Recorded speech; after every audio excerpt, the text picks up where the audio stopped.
Franchement, c'était un bon point. Là, on était venu pour chercher la victoire. Si on n'a pas la victoire, qu'on ait le match nul. Donc aujourd'hui, c'est un match nul qui va nous faire encore monter d'un cran dans le classement. Parce qu'en ce moment, on est en quête de points. On a été très en retard dans le championnat. Il sera un peu difficile pour nous. Parce que là, déjà, on joue jeudi, en match de retard contre la Linguère. On joue encore dimanche contre Tenguet. Et on joue mercredi encore en match de retard contre le Jaraaf en Coupe de la Ligue. On joue encore dimanche. Donc ça sera un peu difficile. Mais on a travaillé pour ça. On a travaillé pour ça. Et donc aujourd'hui, on va essayer encore de faire tourner l'effectif. Malgré qu'on a eu beaucoup de départs. Mais on est en train de s'accrocher. Aujourd'hui, on a trouvé deux équipes de styles différents.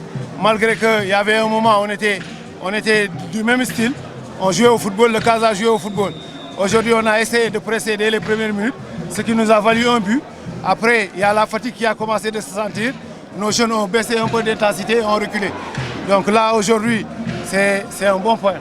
En tout cas, le Casa, ils nous ont fait souffrir. Franchement, ils nous ont fait souffrir. Mais après, c'est de notre sort. Parce qu'à un certain moment, on voulait coûte que coûte jouer le 1 point. Bon, d'abord, il faut le dire, techniquement, on savait qu'on allait avoir un adversaire qui va nous attendre pour faire des comptes. Et nous avons préparé nos joueurs à éviter les pertes de balles. Tant bien que mal ils l'ont fait par moment, mais après ils ont compris. Mais surtout, ce qu'il faut noter, c'est le manque de rythme, le manque de compétition. Et c'est ça qui a fait que vraiment on n'a pas pu vraiment élever le rythme ou bien le niveau de notre jeu ou bien nous ramener à notre niveau. C'est dommage que depuis presque un mois, ça c'est notre deuxième match et c'est presque grave pour nous parce qu'on est éloigné des autres équipes. Quand il y a un arrêt, on ne joue pas, on perd le rythme, on n'a pas le moment des adversaires pour vraiment mettre nos joueurs à ce niveau. Et je pense que c'est ça qui a gangréné vraiment ce match d'aujourd'hui. Mais quand même, nous tirons chapeau aux jeunes qui ont su réagir après le but pour égaliser. Parce que aussi, en football, quand on vous mène et que vous parvenez à égaliser, je pense que c'est une bonne chose. Et nous devons continuer à travailler pour qu'on puisse vraiment continuer, n'est-ce pas, à poursuivre notre objectif qui est vraiment de remporter ce championnat de 2022-2023.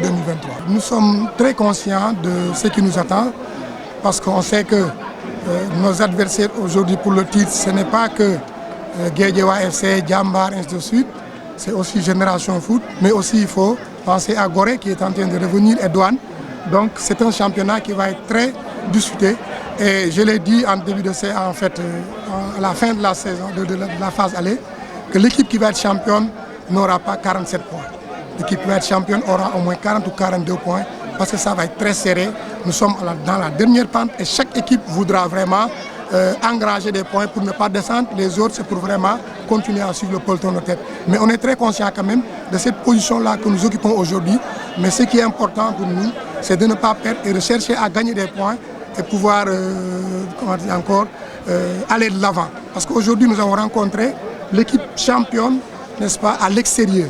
Parce que, quoi qu'on dise, Génération Foot a 11 points à l'extérieur. Donc, c'est la meilleure équipe aujourd'hui. Et nous, c'est vrai, nous sommes la meilleure équipe à domicile.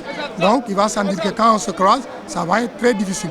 Maintenant, c'est à nous de nous ressaisir, de travailler pour pouvoir avoir des points à l'extérieur parce que nous avons perdu beaucoup de points à l'extérieur cette année. Cette année, c'est ce qui nous a surtout posé beaucoup de problèmes parce que je l'ai dit ici en évaluation que nous avons utilisé 29 jours en 13 matchs. Alors que l'année dernière, on était à 22 jours, n'est-ce pas, jusqu'à l'avant-dernière journée. Donc si aujourd'hui on est à 29, cela veut dire qu'il y a eu beaucoup de blessés, il y a eu des changements. Parce que nous, chaque match pratiquement, on change notre 11 de départ, on change le 18 parce qu'il y a des blessés. Ce n'est pas parce qu'ils ont mal joué, mais c'est parce qu'ils sont blessés. C'est pourquoi qu'on les change. Et l'état du terrain aussi en est pour une des conséquences de cette situation-là. Mais on est obligé de s'adapter à cette situation-là. C'est pourquoi nous avons fait appel à beaucoup de juniors pour pallier à cette situation-là.